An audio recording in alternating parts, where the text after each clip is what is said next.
I'm a humanist. We're better. I'll eat anything on the planet to stay alive. I'm okay with that. Would you eat a human? Absolutely. A vegan. Hi, my name is Aggie, and this is Biohacking Bestie.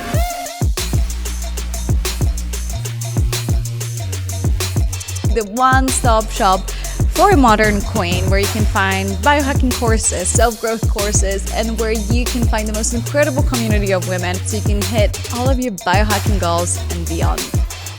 Okay, ladies and gentlemen, I am so freaking nervous because I have Dave Asprey right in front of me, which is a proof that dreams do come true. And in every biohacker's life, there's going to come a moment where you're going to come across Dave's work, maybe because he freaking created the whole concept of biohacking. And it's not going to take you that long, probably 5 minutes, to realize that Dave is the man. Dave Asprey, thank you for changing my life. Aw. Thank you for helping me heal, and thank you for giving me permission to take ownership of my health. You always had permission. You just didn't know it.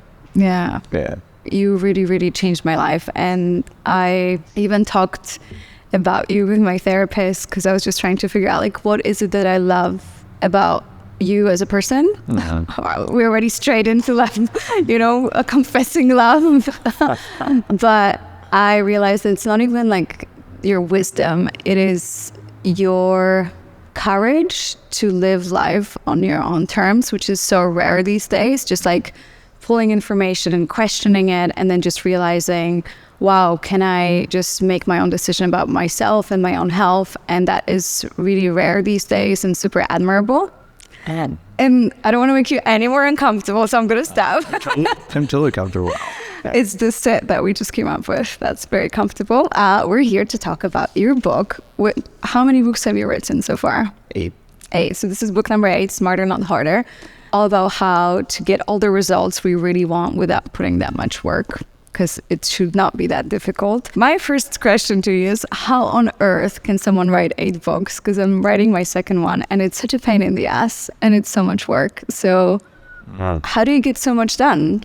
Well, one of the principles in Smarter Not Harder is that our bodies, I call it our meat operating system, it's automatically wired to make thinking shortcuts and to make you want to do certain things. And so we've taught ourselves, because our bodies, they like to save energy. Like that's where laziness comes from, is your body trying to not starve to death. So to counteract that, we have to work really hard, and that's what gets results. The reality is that working hard does not get results. And that makes some people really mad. Some people listening right now got triggered when I said that. They're like, who's this guy think he is? Well, I did build $100 million a year business from scratch. Mic drop. And 300 million downloads on the podcast and all this. It's not because I work hard. I do work hard. It's because I have the right tools and I have the right methods. Because working hard, that means, I could have used a dump truck, but I used a wheelbarrow. But because working hard is actually supposed to give you moral virtue. Yeah, and I do it the hard way. It's glorified these days, right? Like if you say, I don't really like working hard, it's like, oh, you're so lazy. And that's like almost like the biggest offense these days. Laziness has driven all of human progress. There was a guy who's like, I don't want to walk there, so I think I'll ride a horse. And then there's a guy who said, I hate shoveling horse poop. I think I'll build a car. And then the guy said, that's too slow. I'll take an airplane. All those people were lazy, right? And I'm just saying the reason that I've written 8 books is because I'm lazier than you, not because I'm smarter, not because I'm, somehow gifted. Same thing. Like I'm looking reasonably fit. Pretty fit. I'm about 8% body fat. Right. And I have abs. I work out 15 minutes a week. And it makes people who work out all the time really mad. I'm like, okay, you can do stuff, whatever you think. But I used to work out. In fact, the reason I wrote Smarter Not Harder, I worked out 702 hours, Aggie. Well, and that was back in the day when you were obese. 300 pounds, yeah. Well, no, I don't think you can. I identify as being triggered.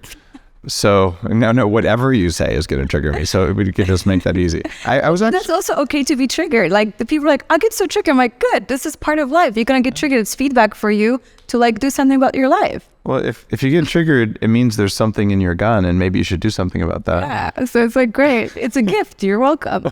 So no, you can't say I was obese because I was actually fat. I wasn't just obese. There. Okay. So when you were I fat, have the stretch marks to prove it. I tell you, the inner voice in my head at that time was not using the word obese.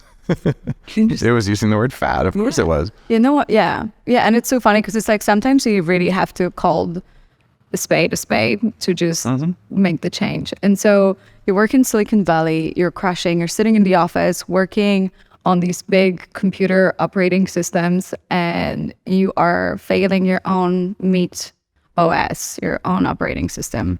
I actually was triggered quite a lot back then. I had a lot of anxiety that I didn't even know was anxiety because it was just always there. And just like, that's just how the world is. And I had a lot of pain in my body too. Like my back always hurt, my knees always hurt. I had arthritis since I was 14, like all these health things. And I was kind of okay with all that. But then when my brain started to go, and all of a sudden I'm thinking, I don't know that I'd hire myself. I had this phenomenally successful career. I'm in my mid-20s and I'm attending board meetings of a $36 billion market value company. And like, it's so exciting, but I'm so tired. And by the end of the day, I'm just beat. And as soon as I would drive home, I couldn't remember the commute home. I was just so tired. And then I would study whatever health stuff I could think of that might give me more energy. And then I would just fall asleep and then wake up. But it was back in the day, because I don't know how long you've been doing it for, but I actually found one of my very first YouTube videos from 2016 when I say, this is how you make a bulletproof coffee. Nice. So super cute. It's been a while for me actually. And I want to get to that in a second, but the biggest mistake I made, I was like, surely I can make a couple of things different and still have the same results, which is not the case. Spoiler alert. But let's get back to you and you're young. You feel like life being difficult and just being uncomfortable in our bodies is part of the deal of being on this planet. And then you somehow tried to pull different research together, which wasn't super mainstream, because mainstream would tell you go vegan, raw vegan. I tried all the mainstream stuff. I really did. I mean, I went to the doctor. I'm like, I don't know, fix me. And he said, maybe you should try to lose weight. And you're like, yeah, no shit. How? Yeah, I'm like I worked out, 90 minutes a day, 6 days a week. And I did that reliably for 18 months. And I went on a low-fat, low-calorie diet. And he looks at me like I'm lying. And then I think about it. I'm like, wait, my doctor's fat too. He doesn't know what he's talking about. But also, isn't it funny that when we look at obese people, we think or assume that they're lazy? I mean, 80% of people are obese now. Yeah. And then we feel like, oh, they must be lazy. Yeah. But at the end of the day, we realize these are the people that work the hardest on staying thin. Fat people are willpower athletes. Yeah. They have less energy because when energy comes into the body, if it goes into storing fat or inflammation, it's not going into thinking and wanting and desire and action. So we're running on a limited budget and we're spending a lot of that budget on trying to lose weight and doing it in ways that actually reduce energy instead of increase it. So for me, writing the Bulletproof Diet, which has helped people lose millions of pounds, and really was the first mainstream book that talked about intermittent fasting and talked about lectins and talked about clean fats and ketosis. It was not the first. The first mainstream ketosis book was written the year I was born. Dr. Atkins. But also you were the first person, and I still barely see it in any book that comes out. How you prepare the food is so important. I think it's like overcooking. You were like the first person that was like, stop frying things, stop like doing things on full high heat, right? Like sous vide, steam, go slow. And I'm like, what? I've never heard that before. It's actually kind of irritating. Some people say, well, you're a perfectionist. I'm not. I just want it to work. So, I actually grilled steaks pretty frequently. I know it's not as good as the other ways. I just haven't really I moved to Austin. So now I'm in Canada and Austin. And so when I'm there, I'm like, I'll just throw it on the grill. It's a 20% principle. Right. And it's working. But if it was starting to cause problems, I wouldn't. So just knowing what's best and then say, well, I had two choices and I like them both. Why don't I pick the one that's easier? That works. But then I wanted to write Smarter Not Harder because no one's really talked about exercise truthfully. Here's what really happens. There's about a third of a second when your body gets to confuse your reality and then your brain gets a signal from the world around you. And that's the basis of Smarter Not Harder. So when I clap my hands, you hear it right away, right? In reality, if we wired electrodes from my neuroscience company, it's called 40 Years of Zen. Yep. If we wire those up to your brain, your body's going to get the signal. It's going to hold on to the signal, and it's going to let your brain have the first electrical wiggle that there was a sound a third of a second later. During that time, the body's deciding, should I even show her this signal, or was it something that just doesn't matter? Was it a threat? And it's doing all this stuff, and then it's going to package it up neatly, and it's going to show it to you with the context of your body. So your body filters reality for you. And we can prove it. So interesting. Yeah. So if, for example, I've been to war and any sort of loud clap would mean for me that I'm in danger, I would probably freak out versus someone who's relaxed or is used to attention and just love the clapping. I would be like, yeah, this is great. So. Totally. Right. And we like to think that's in our brain. It's actually in our body. And I prove it over and over in Smarter Not Harder. I'm saying, okay, there's an invisible system that controls how you see reality. That sucks. And certainly when I'm doing advanced neurofeedback with clients, we see that over and over, that you can change how your body perceives reality. Understanding that means that there's nothing wrong with you. If you present a normal person with a chance to go to the gym and sweat like in spandex with someone yelling at you at a spin class, and here's like a beautiful couch and there's, pizza and ice cream and Netflix. Okay. Now, everyone knows your body's going to be like, couch, right? Yeah. You're going to feel that desire. But then most of us are going to feel shame because we know we should want to exercise. So I'm here to free you from that. No, actually, you shouldn't want to exercise. It turns out exercise is the opposite of what 2 billion years of evolution has taught our bodies to do. Yeah. Because exercise means you'll burn energy and there might not be food later. So it's natural to want to be lazy. Yeah, and also all the blue zones, people living the longest on this planet do not go to the gym. And I would like to ignore that part of the research, but it's kind of hard when it's so obvious. Yeah, and they don't also have like intense workouts even, but they're in reasonably good shape. But they also drink and smoke, and there's also other blue zones where they eat huge amounts of meat. Yeah. And so like there's questions in my mind about like how many commonalities we can get without looking for causative pathways there. I like Dan's work. So when you look at that laziness thing, we feel guilty because we wanted the couch and we think we should want this. No, let's just be honest. Our bodies will always want that kind of thing, and that's okay. So how do you give your body what it wants and get you what you want? Well, one thing you could do is you could say, I'm just going to use willpower. I'm going to say no to the foods that I think are unhealthy. You might be wrong. And then I'm going to make myself exercise more than my body wants to. Now, the body will understand what you're doing, except your body is really dumb. It's fast, but it doesn't understand even that you're in there. It just knows it has to keep itself alive. So your body's Which is actually quite smart when you think about it, right? Like it's almost smarter than you do, because it's like, I actually know better and I have all that inflammation that I need to take care of. I'm not going to start burning calories because I might need the calories to survive. I'm running on fumes and whatnot, right? And then we have things like chronic fatigue that can come out of that. So I see a lot of women, we're taught, okay, exercise more, eat less. That makes you a good and moral person, and that's how you lose weight. And when it doesn't work, or maybe it works for a little while, but they're tired and they're angry and their hormones are off and their hair is getting thin. Yep, been there. It's so common. And what you end up realizing is that your body gets a signal, if you exercise all the time, that a tiger's chasing you, but it never stops. So it means you're being hunted, and you're being hunted most of the time. So all your stress things get turned on. Now, if you could send it a signal that said, something almost caught me, but I was fast enough to get away, and now I'm chill. It's the hormesis, right? The idea of like controlled stress that ends and our body has a chance to recover. Right. It is. In Smarter Not Harder, I'm talking about very specific ways of controlling how quickly stress comes on and how quickly it turns off. And one of the examples in there shows that you could do cardio for an hour a day, 5 days a week. You do that for 2 months straight. Okay, this is going to beat you up. That's a lot of cardio. That's telling your body that for an hour a day, there's wolves hunting you.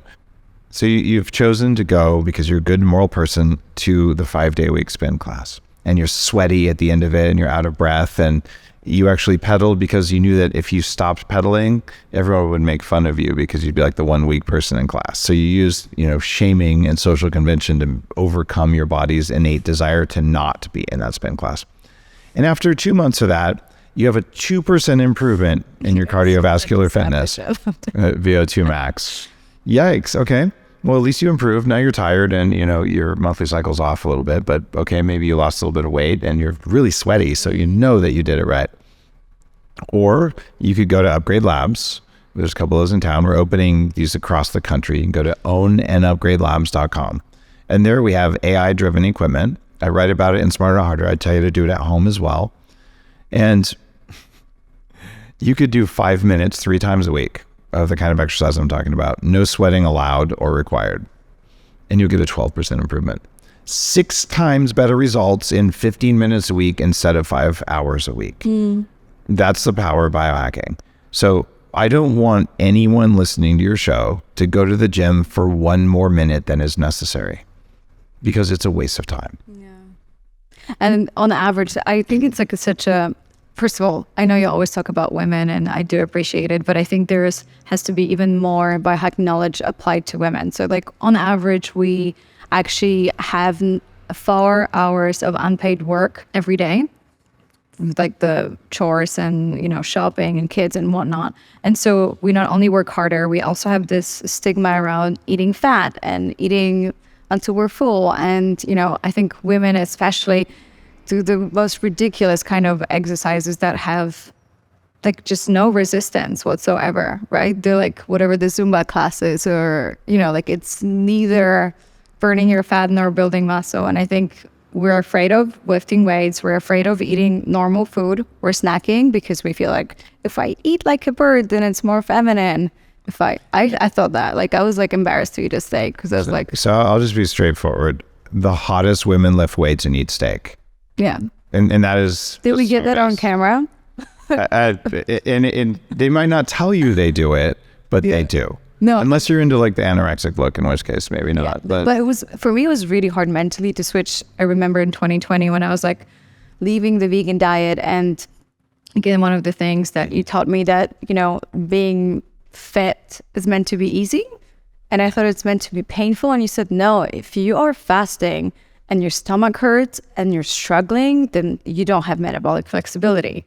And I'm like, oh, so it's not meant to feel like dying when I go eat breakfast? Because that was like the thing for me, right? I was like miserable. It's a sign that something's wrong. Yes. When you can't do that. So then you adjust things until you can.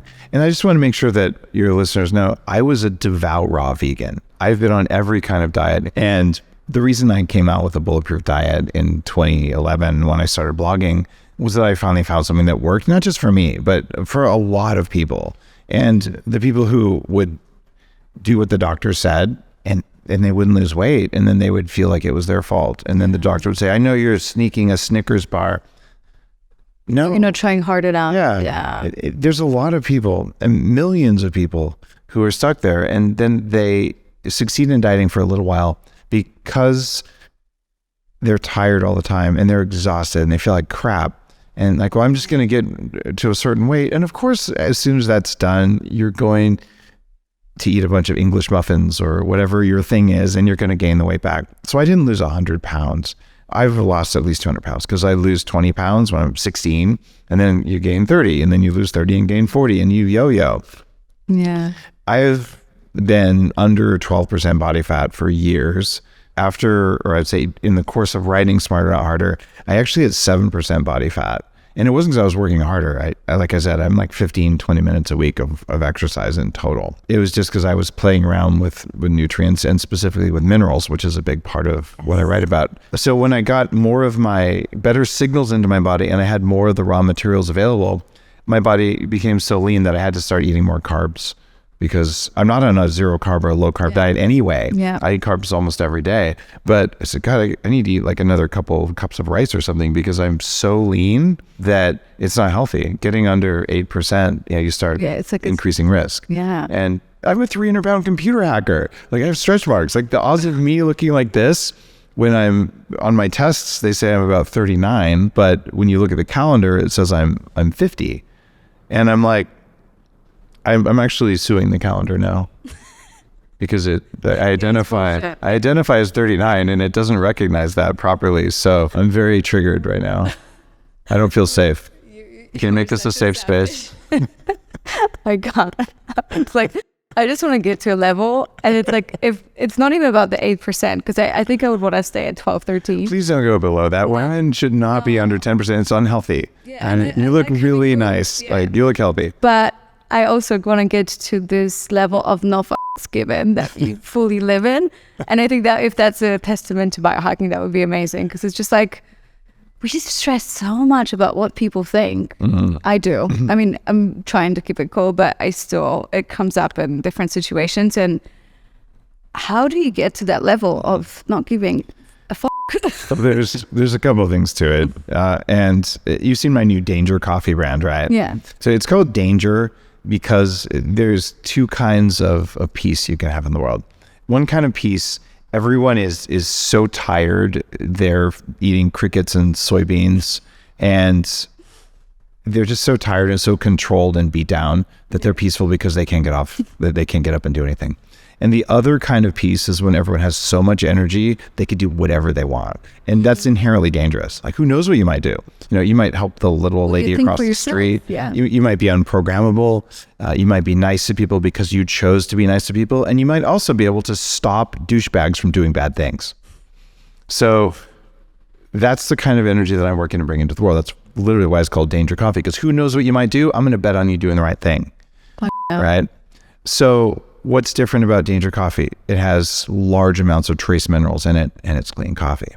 And in Smarter Not Harder, I'm like, look, the least sexy supplements you're ever going to take are minerals. So these are the sexiest, actually. There you go. Look at that. Minerals 101. But like, to be honest, like, let's just talk about minerals, because like a lot of women are on the pill. They're like 60% of them are not even meant to be on a pill. They just do it just to keep their period from happening, and pill really depletes your minerals. Guys, if you're on the pill and you're listening to this right now, please stop. Just stop taking the pill. The pill was not created to set you free. It was not created to make you healthy. It was created to make you a better worker so that people could make more money off of you burning out your health. Birth control is a fundamental human right. Chemically induced hormonal birth control for women is a crime against women, and it's time to stop. There. Should I give any more fucks? No, I love it. I'm just like, this is great. I love just like no filter. This is everything I want to say, but I don't have the balls yet, or the vagina. Well, let's talk about, hey, people with vaginas can have balls and vice versa. So here's the deal. So what are minerals? Because I think we hear vitamins, we hear other things, like nootropics have like, you know, the buzzword, and minerals are kind of like, oh. They're boring. Yeah. They're the least sexy supplement, except for these ones. By the way, if you go to vitamindake.com, that's where you can find all this stuff. And this is my newest supplement company that's part of Upgrade Labs. But the reason minerals are so important is that when you get a signal into your body to make it do something, like say you lift something, right? Mm-hmm. Or you run, or you meditate, or you sleep, the body's going to say, oh, based on this signal, now I've got to build something. I've got to create something, whether it's creating energy, creating sex hormones, creating melatonin, all that stuff. Except if you don't have minerals that are the building blocks for enzymes, it just can't do it. And then that creates a state of anxiety in the body. Now the cells in your body are going, I needed to do something. I didn't have raw materials. Now I'm stressed. And then they pass that stress on to you. And a lot of people are walking around going, I'm so anxious, I'm so stressed, I have anxiety. I'm like, no, you don't. You have mineral insufficiency. You don't have the raw materials for your body to respond to the world you live in. So your body's sending you an alarm signal that basically says, eat some liver already, eat some minerals already. And it's not telling you to eat kale. And the Kale Marketing Association spent $6 million to convince you that kale is full of minerals that are good for you. No, kale is not good for you. It'll steal your minerals too. And so your stupid oat milk while we're at it. There, I said it. You did say it. Yeah.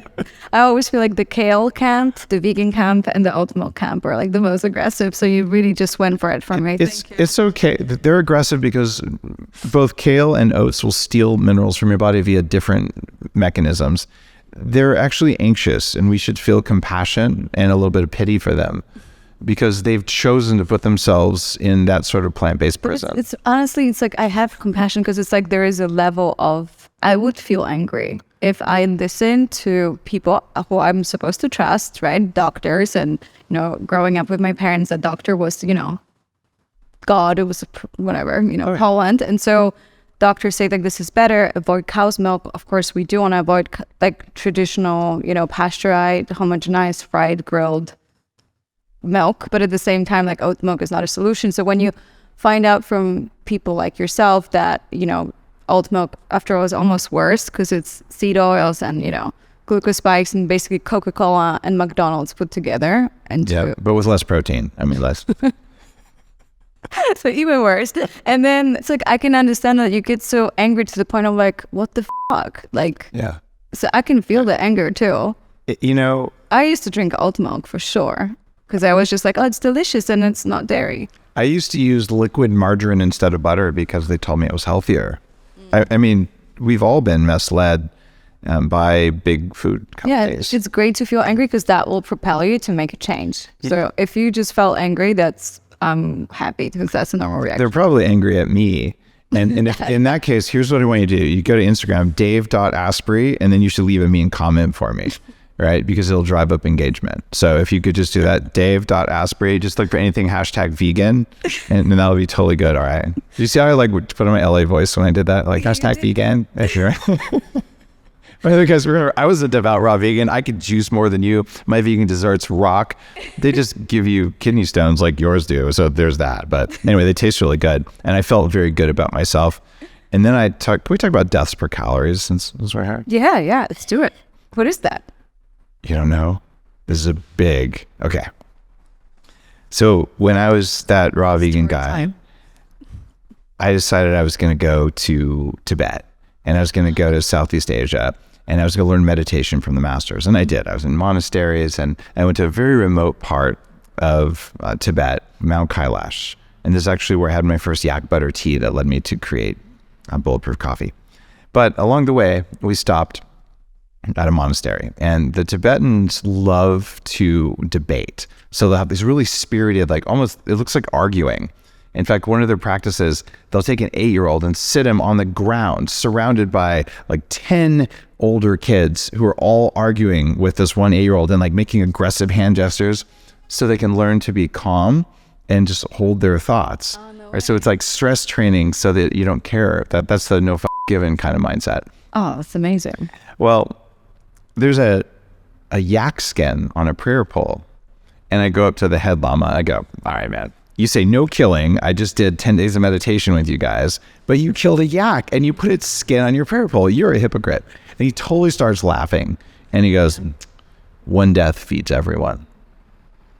And I thought about this when I came back to Silicon Valley.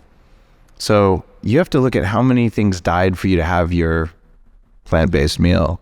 And as a small farmer, as a guy who has a regenerative farm in Canada, when a tractor goes through a field full of corn or soy, which is what your Impossible whatevers are made out of, or your oat milk and all that stuff, if it's still not just sterilized farmland, there'll be salamanders, turtles, bunnies, mice, shrew, butterflies, ladybugs, and all the other ugly ones you don't want to think about. Yeah, skunks and not as sexy. It's very selective. Dogs don't kill. Everybody else, I don't really care. But they get chopped up by the tractor, and then birds come through and just eat all the animal carcasses that powered your oat milk. Uh-oh. So, oopsies. In another version of reality, you could do what I do, which is I raise grass-fed cows and sheep and pigs that don't just eat grass, they eat a bunch of other stuff. But unless the cow stepped on a frog and that cow eats grass, nothing dies in the creation of that cow. And that cow, if I eat a pound of meat a day, it's going to last me for probably 1.5 years. So my deaths per calorie from eating ribeye is 0.001 deaths from my ribeye. And your stupid oat milk has 1,000 dead creatures who died for the making of your animal safe stupid beverage that gives you diabetes and steals minerals from your bones. So can we just stop? Oh, this is how Dave vlogs my account on Instagram. Just no one's gonna block you for this. They can't flag you for this. What did I say? I said everything truthful. No, I didn't even. This is my medicine. I was like, how do we not give a f? This is how you not give a f. I didn't even talk about being vicarious. That'll get you blocked. Great. Okay, so You can edit that out. yeah. No, I love it. I genuinely love it. This is great. But like, I think that was the story actually. And I now remember, because it's the very reason why I started eating meat, like put things into perspective for me, how selective we are about like, oh, you know, people in Asia, savages, they eat dogs. And I'm like, well, they're still animals. And yes, we feel like dogs are, you know, our pets, and it does trigger me as well. But at the same time, if you're fair, all life should be equal to you, right? And so, like you said, how many deaths per meal? I actually don't believe all life should be equal to us. We're humans. We kick ass. I'm a humanist. We're better. I'll eat anything on the planet to stay alive. I'm okay with that. Would you eat a human? Absolutely. A vegan. Yeah. I'm just kidding, guys. But I mean, would I? Yes. If it was the end of the world or things were really starving. Yeah. And people that say that they wouldn't, I guarantee they haven't been hungry. I sailed across the Pacific. We ran out of food. It was supposed to take me 3 weeks from Mexico to the first island, which is Nukuhiva. It took me 59 days. I ate rice boiled in salt, like ocean water, because we didn't have enough rice. And people are like, oh no, like I would never do that. I'm like, you have no fucking idea what hunger is. You have no perspective. And there's another thing too. So I've done shamanic training. I do a lot of energy work. My 40 years Zen is like it's a digital, you know, brain training thing. But people have really profound experiences there, like similar to plant medicine. And I've done ayahuasca in the jungles. I know. I want to ask you. I wasn't sure if you feel comfortable sharing. Sure. I talk about all that stuff. So here's the deal. When I eat an animal, especially grass-fed, which is what I eat the vast majority of the time, I understand the deaths per calorie thing, but you still have gratitude for the animal. Right. And so it's not like if it was the end of the world and there's zombies outside or something and there's nothing left to eat. Yes, I would eat a human, or I would eat a dog or a cat. Probably eat the cat first because they're not as nice as dogs. By the way, that will get you haters way more than vegans. Cat people are more aggressive than vegans. It's toxoplasmosis that causes that. That's my theory. No, I'm just being a troublemaker.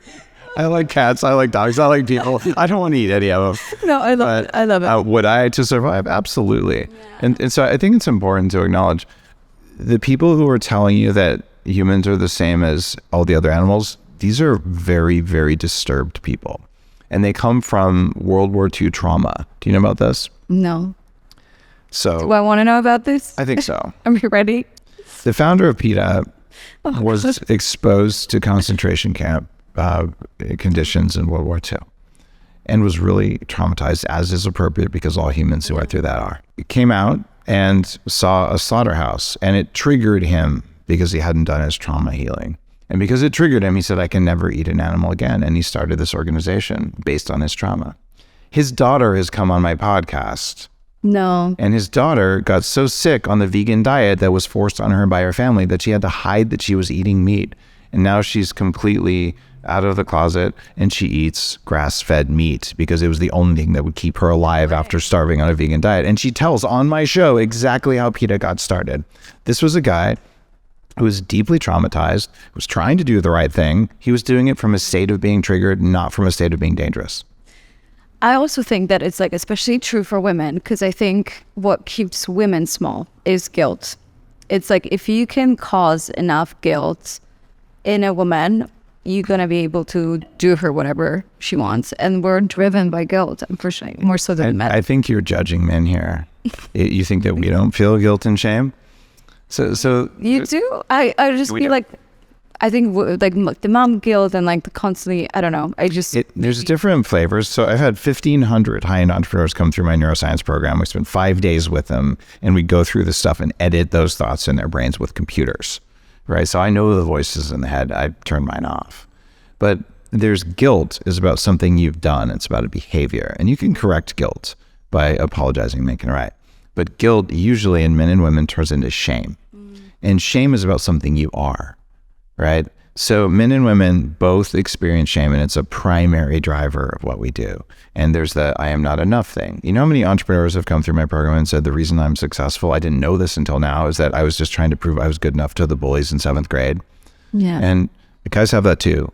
And we might be shamed over different things, but it's you might be so deep into like being not comfortable sharing your emotions, that it's even less obvious for you, because men are meant to pretend like everything's okay. And oh yeah, we'll sit there and tell you everything's fine, even when there's like absolute chaos. Yeah. Like I remember many years ago, when I was going through, I was married briefly in my 20s, and same. I went to my boss at the time and said, look, I need to take 10 days off. And he goes, what the hell? Like next week? Like this is unacceptable. You don't do that in Silicon Valley or anywhere else, you know? And I said, look, I'm getting divorced. And he just sat down and goes, what? He goes, you didn't change anything. You didn't say anything. You didn't show anything. And he was like, of course, take the time off. But I was like dealing with the shame thing. So you just don't show it when you're a guy. So no one knew all the stuff I was going through. So, which is like internalizing, makes it even worse for your body. It does. Right. And so, yeah, guys will do that too. And it's really important to understand it. Shame is a way of making men or women do things. It's a control system that's put in place largely by the marketing and governments and teachers and schools and religions. So you want to be unprogrammable like that. If you want to be dangerous, have enough energy. That's your first step. Yes. And when you have enough energy, then you can look in at yourself and ask yourself, like the Brene Brown kind of question, is it true? And almost everything you believe has been conditioned by your body telling you it's true. So you go through and you edit that. And there's a variety of ways, but they all revolve around the last 2 chapters of the book, which is the part about spiritual biohacking and the part about hacking meditation. So I love that you actually included that, because I think I started with life coaching last year, and I got very quickly to the point, I'm like, oh my God, like I need to start with biohacking or biology first, because I can tell you all the like hacks into how to become a better person, but if the biology isn't there isn't enough willpower, and it's not meant to be about willpower. So I would like jump on calls with women, like, okay, like this is all great, but I'm just like exhausted, and I'm like, oh and so it's like, okay, and I really didn't even want to talk about biohacking. I mean, I've lived it for the last 6 years, but I was like, okay, I think I need to like spread the awareness more about biohacking, and which is what is wild to me, that my audience still up until this day, like, what is biohacking again? What is it? And it's like taking ownership of your life so you can optimize your body. So it's not the end goal. The end goal, live your best life, but you need to have the energy. And so I had to take a step back and start talking about all these things, because you can't just motivate people. You have to just heal them first. If you want to have energy to evolve, you have to have energy. And people say, I want to evolve without energy, and I'm going to keep doing the vegan thing. I'm going to keep under eating and overtraining, because I have this fear that if I don't, no one will love me. That's what that fear is. Yeah. And the bottom line is, people will love you no matter what shape your body is. That's just how it works. But will you love yourself, actually? Well, that's your job. Maybe you should have enough energy to do that. Yeah. So it's so true. And so it was so funny, because I was like, someone who had enough energy, I just found it super unrelatable when I was just like, just do these things. What do you mean you don't have energy? Or what does it mean you can't focus? And then I went back to like, okay, back to the basics, back to like the minerals, back to getting off birth control, back to like taking ownership of your health, and then slowly getting to spirituality. I have a couple more questions. So question number 1 of the 20th question I've already answered. You ask, if you had a best friend, a female friend, and she's, low energy, because I think everyone would love to, like every human would love to be friends with you, and just being able to pick up the phone and say, like, hey, what do you think the issue is? But just imagine someone's watching this, and I don't know, your best friend, we just got to meet each other, and I have 30 pounds to lose, and I'm feeling overwhelmed and anxious a little bit, like tired and burned out. Like, how would you start biohacking me? I would say step away from the oat milk. Okay, not really. What I would do, if you were a woman going through this. Yeah, and I provide advice to lots of women all the time. There's 2 hormones that are almost always off in a case like that. And usually they're eating the wrong food. So I'm going to give them the 1-page handout from the Bulletproof Diet. It's daveasprey.com/roadmap. It's free. It's like the entire book on a page. So here's what to eat, here's what not to eat. Okay. So something like that. So look, eat the good fats, don't eat the bad fats, eat less grains and stuff that steals your minerals. Maybe pick up the vitamin Dake and the mineral 101 thing. vitamindake.com is where you get that. But I'm going to say order 2 lab tests. One of them is for thyroid hormone. And thyroid hormone is what gives you energy. It's the thermostat. So when someone has 30 extra pounds of body weight, there's a very good chance their thyroid is too low. And when you take thyroid medication, and there's natural forms of that, magically you get your energy back and you start to lose weight because you turned your thermostat back up. And your thyroid can be off because of toxins. It can be off because of birth control pills. It can be off because you don't have enough minerals. Who would have thought, right? So that's something that's really important. I had almost undetectable thyroid when I was 26. Wow. And when I got it back, I was like, wow, my brain fog is so much better. So that's number 1 for energy. But there's something else in there. It's desire. So what lets you transform your life is you have to have enough energy and you have to have enough desire. Well, if energy comes from thyroid hormone, where does desire come from? Desire comes from testosterone in men and women. So you get a sex hormone panel and an advanced thyroid panel, and you look at those results. If you're low on testosterone as a woman or as a man, you'll have less desire in the bedroom for sure, but that's not the kind of desire I'm talking about. It's desire to do stuff that matters, desire to help other people, desire to evolve yourself. Wow. So you take that person and you say, take your thyroid pills in the morning, wait 20 minutes before you have coffee with it, because that'll block absorption. And then a couple times a week or whatever your doctor says, take your testosterone. It doesn't matter if you're a man or woman, it's just highly different doses of testosterone. And when you do that, all of a sudden you wake up in the morning going, God, I like my life. And I want to do something that matters today. And I have enough energy to do it. Wow. I didn't expect that answer. My guess would be that you would mention toxins, because I know that even when you fast and so toxins get stored in the fat, sometimes it's hard to access the fat and whatnot. And so I know you have a great story with the toxins, but I think, it's super interesting about the hormones, because I think at the end of the day, you need that desire to just be curious, right? Well, you won't have curiosity. You'll be that really Passive. Scary form of peace where you're just too tired to do anything, right? Yeah. Maybe you can just get up and go to work and stumble home and pay your bills and then die early. I'm not going to let that happen. I'm not going to let that kind of world happen. So we're going to make everyone full of energy and full of power. And maybe we can add testosterone to Danger Coffee. I would love that. I think it would metabolize in the liver though.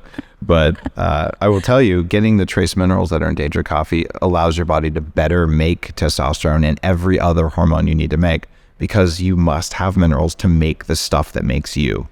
And what's happening now is we've depleted the minerals in our soil because we've been farming on it for a long time. And then we spray it with glyphosate, which buys up the minerals. And then we eat foods that don't have minerals, and we eat extra foods like oats and grains and even some nuts and seeds and kale that attach to minerals in your diet and steal it from you. And then we're walking around going, I wonder why my body isn't working right. And that's why you can go to vitamindake.com, and there's 2 things you take there. One is Minerals 101, which is all the big minerals you need, and Vitamin Dake is DAKNE, that drives minerals into the cells where they go. And then you drink your Danger Coffee that has all the other trace minerals that people don't even know how to spell, like molybdenum, which I probably am pronouncing wrong. But it's super interesting to realize, like I said, up until the moment I read your book, I didn't realize how important minerals were. And then it totally makes sense how depleted the soil is. And we expect a beautiful salad to be full of nutrients, but it's not, because the soil, what vegetables do, basically they suck up the nutrients from the soil. So if the soil is nutrients free and there are no minerals, then it's just like you're eating basically cardboard with... Pretty much. And even if there are minerals in plants, the vast majority of plants won't give them to you without a fight. So people say, oh, spinach is high in iron. The iron is 1.7% absorbable because of the oxalic acid in the spinach. So the spinach is like, you can get my iron? Sure. I'll take the zinc and the calcium out of your bones and I'll put it in your kidneys, or maybe I'll put it in your vulva. It's called vulvodynia, that's caused by high oxalic acid. So if you're eating 6 kale smoothies and salads a day and your vagina hurts and you have kidney stones and your joints hurt, maybe it's the kale. Or maybe not. But possibly. Okay, so this is amazing. So I want to go back to spirituality, because I love that you always manage to snuggle some spirituality into your books. The snuggle, I love that. Yes, I snuggled it in. That's perfect. Smuggle. Oops. No, that was great.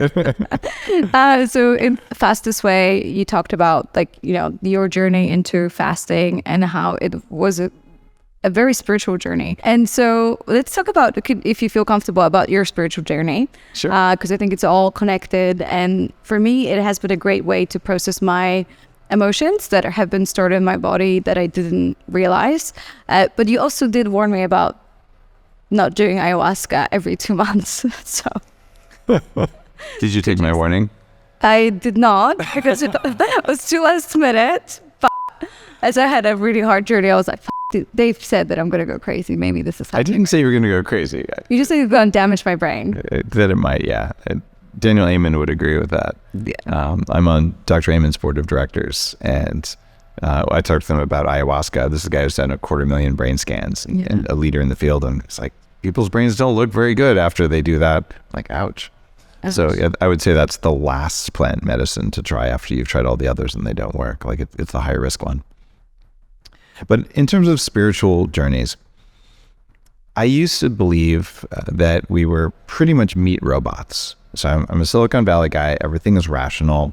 And from my perspective, and I'm maybe about 30, anything from the neck down is a waste of time unless it's bleeding or it hurts. This is a very typical male perspective, especially for a guy. Yeah, that part is useful, right? But generally, like, there's a bunch of garbage down there, whatever. Just don't deal with it. So I went to this personal development retreat where we did holotropic breathing and a lot of just unusual transpersonal psychology types of things.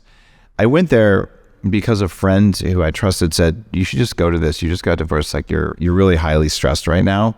So just go. I'm not going to tell you what it is because then you wouldn't go. So I've got nothing left to do. So I went. And in there, this really, really wise woman named Barbara Fendeisen, who's the founder of the American Pre- and Perinatal Psychology Association, she spots me walking in the door and she goes, tell me about your birth. And I go, like, so intense. It feels like these blue eyes, like from Dune, the movie, like glowing blue. And I'm like, I don't know, like hospitals, vaginas, like I don't know, it's birth. Like, and she said, do you know anything? I said, yeah, I had the cord wrapped around my neck. She said, yeah, I thought so. I'm like, what do you mean you thought so? She said, well, it affects your entire life. I go, seriously? And then she like pulls out a little laptop with a PowerPoint on it. And she has like an analysis of all of like my hidden faults and weaknesses. And I'm like, actually started crying. And I'm not a guy who cries easily. And I was like, what just happened? And she said, look, this is science. We've been studying for 30 years how the conditions of your birth and what happens in the womb affects personality development in adults. So I actually had PTSD around being choked with my umbilical cord. So I came into the world thinking that it was a hostile place and everything wanted to kill me. So my entire nervous system was set to like fight or flight all the time. And when that happens, and it happens a lot, I mean, C-sections are another way of having that versus a natural birth. Just as jarring for a child as...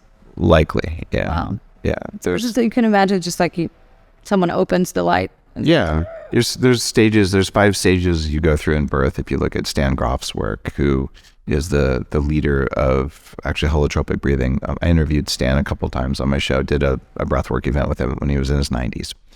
So what you'll find though is that okay, you probably didn't have the birth you wanted unless you had like super hippie parents like me and the mother of my children. So maybe there's some work to be done there, but I didn't know any of this when I walked in. And then she's doing some exercise where people are expressing emotion and I'm like really uncomfortable. And she sits and I said, look, I need to go outside. Like this is too much. Like it's irritating. And she goes, well, why? Because it's uncomfortable. Like I just can't be here right now. And she's like, well, I want you to sit here and like, let's talk about it. So yes, I was massively triggered, but we didn't say the word triggered back then because we were too grown up and tough for all these like weak people who are saying, I'm triggered. Anyway, you would just say, this is bullshit. Yeah. And she said, well, are you feeling any emotions right now? I said, yeah, I'm feeling angry because this is stupid, right? Like what the hell? And she said, any other feelings? I said, no, I only feel anger because that was all I really know how to feel. And then she said, okay, do you feel anything in your body? And I said, yeah, there's a weird feeling in my stomach. She goes, there's a name for that. I said, what is it? And she said, it's fear. And I look her straight in the eye and I go, it can't be fear because there's nothing here for me to be afraid of. Therefore, it's not fear. And she started laughing. She goes, fear is an emotion. It doesn't have to be rational. And see, a lot of guys, especially a lot of women too, we believe the world's rational. We believe we're rational. Read Smarter, Not Harder. Understand, for a third of a second, an ancient meat operating system that is not rational is running everything that you see. And then you get to be rational, and that you will believe everything it tells you. So I am simultaneously irrational because I'm a meat-based computer, and I'm simultaneously rational because I have control of my own biology, because I've done my work, I've removed my triggers, and because I have enough energy because I got my minerals and I ate some beef already. How did you remove your triggers? That is the reset process that I teach in the second to the last chapter in the book. It's from 40 years of Zen. It's based on doing neurofeedback for 25 years, combining that with teachings from doing meditation with masters in the Andes and the Himalayas and things like that. And what it comes down to is when there is something that triggers you, it's just your body sending a notification, like an alert on your phone. It's a notification that pops up, and it pops up as a feeling. And then you believe the feeling is real. And then you take action, you make up a story about it. So you feel anxiety. Well, it was your mother-in-law. I'm glad. And then you do whatever you're going to do. Maybe it wasn't your mother-in-law. Maybe it was the fact that you got triggered. And maybe it was the fact that she did something that was just like what your mother did when you were 5 and it pissed you off. It's not rational. You probably won't even remember how you got programmed to have that notification turned on. But once you have it, you run the process that's here. And there's a state your brain can be in where you can go in and edit the operating system settings. So instead of noticing you're triggered and then deciding to be an adult, which is a good skill, more people should develop that, you could actually say, I'm going to turn off the source of the trigger so I'll never be triggered again. And when you do that, it involves mystical stuff. It involves being able to re-experience what triggered you when you're in a safe place, and then going into the opposite state. It's a heart-based, loving-kindness state. I teach people to do it, like entrepreneurs and people. I teach people to do it at 40 years of Zen, but it's 5 days with electrodes to your head. In the book, I do my very best to say, look, here's how to do it at home, right? What you're going to do is re-experience the thing, and then you're going to go into like this heart rate variability high, open-hearted thing to the point you can do something called forgiveness, which is you're going to find out that at some point in your life, someone or something wronged you and it left a mark. And what forgiveness is turning off your reactivity. You don't have to say that what they did was right. You don't have to tell them you forgive them. But what you're doing is you're in your body, telling your body you're safe now. And when you do that, magically the next day, someone's going to do exactly what always triggers you. And you're just going to look at them and go, that's interesting. And like drink your coffee and just go on with life. Because it's not there anymore in you. And I've gone through every single thing I can identify that triggers me, and I've done the reset mode. It helps. I started the neuroscience company, so I glue electrodes to my head to do that. What was your biggest trigger in life? That one that you maybe feel a little bit like guilt or shame around? I don't have guilt or shame over any of my triggers, because once you remove a trigger, there's no guilt or shame, right? Like that's the definition of them. But here's one that's really common, and I see this oftentimes in women, and it's a trigger around injustice, right? So you were treated in an unjust way at some point in your life. I mean, it happens to men too. That was a big trigger for me, right? So you become highly reactive to that, right? And then you see a situation that isn't fair. Yeah, and you see a situation that's unjust, and you just lose your shit. Okay, that is not a useful response to injustice. Like screaming doesn't do anything. Complaining, or maybe skipping school on Fridays and complaining about things instead of going and fixing them, Greta, would be an inappropriate triggered response. Do you think I've triggered enough people with that comment? No, I think this is great. But it's really important to actually admit it. Like for women, especially, like seeing another woman and like being in her like full expression, dancing, having fun is massively triggering. So if you're triggered by that, clearly you need to go do it too. Learn how to dance. But let's just say that you see something that's unjust. There's two things you could do. Like let's say you see a woman who's being mistreated and having smart and whatever, and have it all. That's not fair. Okay, so people get triggered by that as well. They say that that's unjust.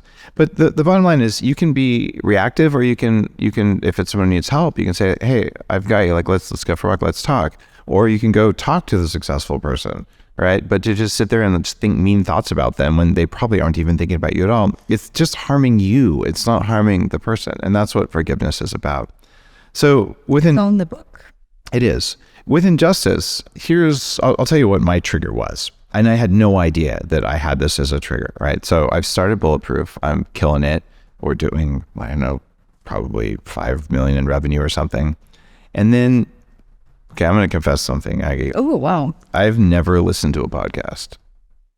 Really? Never. I've never heard one podcast. Never heard my own podcast. I've never heard any podcast. Are you serious? Yeah. Okay, I love it. Okay. Like I make them. I don't listen. I don't have time to listen to them.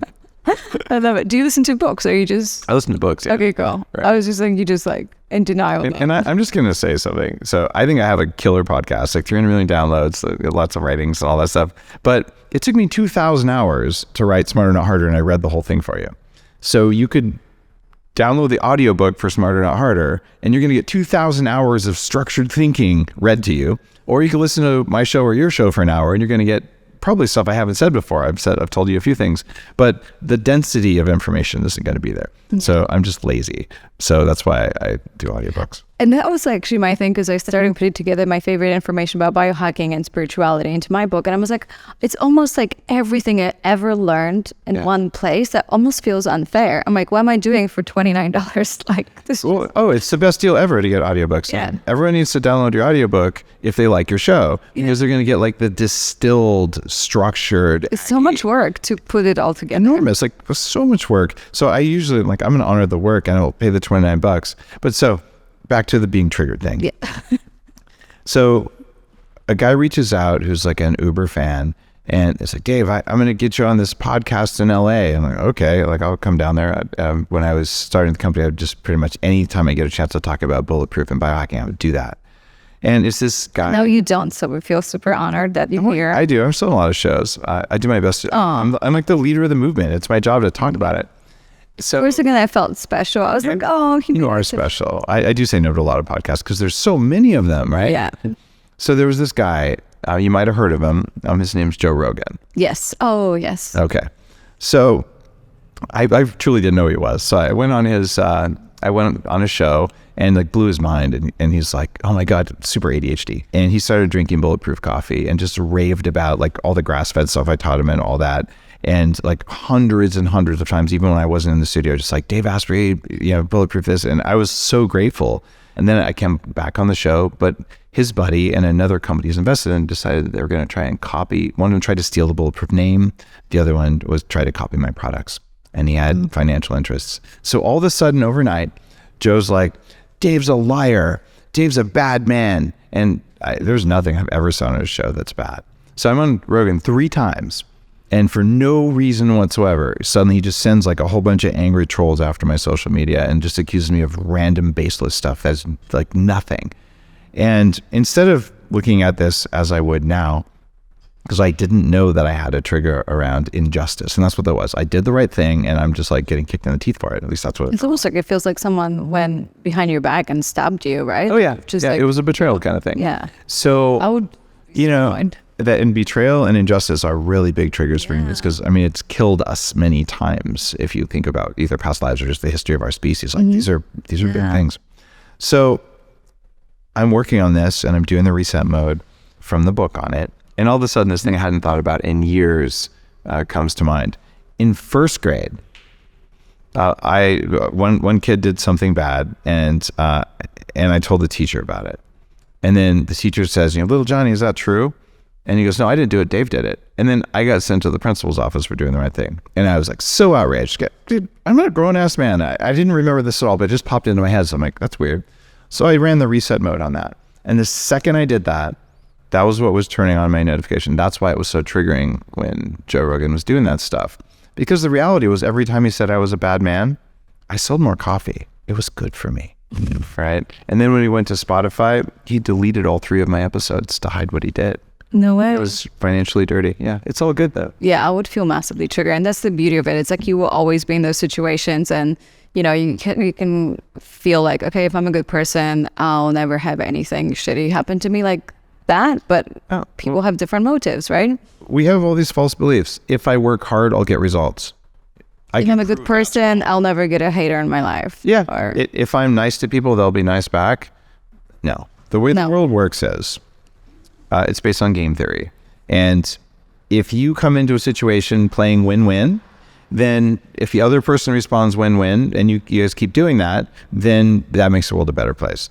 But if you come in win-win and they respond with something that makes you lose, if you're a good person, you'll say maybe they didn't understand the game, and you'll do something again to make them win, and then they'll do something to make you lose again.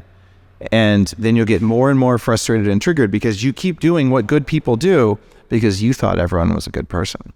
It sounds like a lot of relationships between men and women. It goes both ways. Yeah, no, of course. But it's... What I'm describing is actually narcissism. Because a narcissist will tell you that they're playing the win-win game and they're making you lose the whole time. Yeah. And because you're going to believe it, if you're a good person, you're going to believe that. So I'm working on a book about narcissism. And I don't know, maybe I'll use Joe Rogan as a case study. No, because I was going to ask you actually, what do you feel like super passionate about? Like, because you wrote the book, you got the supplements out, like what else can you possibly work on? Here's the big thing, Upgrade Labs. So this is my biohacking center. We're opening these across the country. Because you had in Santa Monica, and to be fair, I have a video from Upgrade Labs from 2018 or 19, I don't remember, but it's been a while. So it'll be at least 5 years when I did the 5-minute machine and the cryo and the penth mat and the floating tank. I was like one of your first customers. Thanks. They lived like right down the street, but it's super cool because it's the whole concept is amazing. It's basically like a gym and a spa and a biohacking center all in one. And it's also that if you give me an hour, and I tell you how to do all the stuff at home as best you can, but we can upgrade your brain. We can make you more resilient to stress. We can give you better cardio, give you muscles, and give you more energy. And if you go to a normal gym, you might get a tiny fraction of one of those things in the same amount of time. And people today spend $400 million a year on ghost gym memberships, where they pay for it, they never go.